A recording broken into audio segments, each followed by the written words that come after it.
Hello, young man. What brings you to this neck of the woods? Actually, I was wondering if I could interview you for my newspaper. Me? About what? Well, we are doing a series of articles on the homeless and I. And you want to know what happened to me? What I've lived on? What it's like to live from hand to mouth?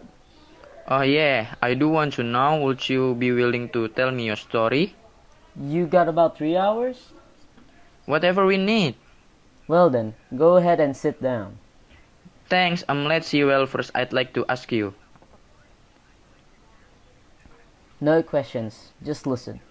You think I grew up poor, don't you? That I don't have an education? But you're dead wrong. I have a college degree. I work for a big company. My parents will turn ever in their graves if they could see me But now. how? I said no questions. Just sit down and relax and listen. In the beginning, I got up at 5 a.m. and wait at work by 7 a.m. And I stayed at the office till 8 in the evening. 13 hours. That was the only way I could keep up with all the work. It just never let up.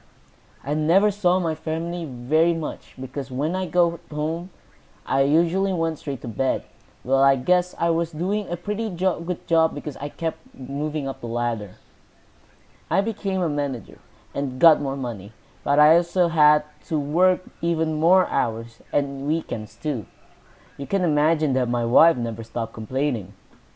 She told me I was getting burned out and had no time for a life. That must have been really hard to hear. Yeah, my marriage was at stake. So I went to my boss and asked for a vacation.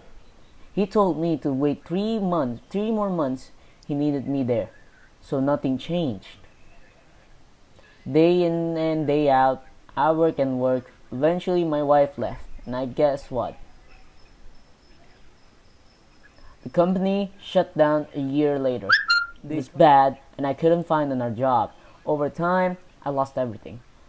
Hey, how many hours do you work a day? Hmm.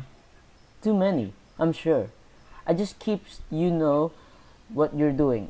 Things could change for you, you know? You could start over after all you are educated.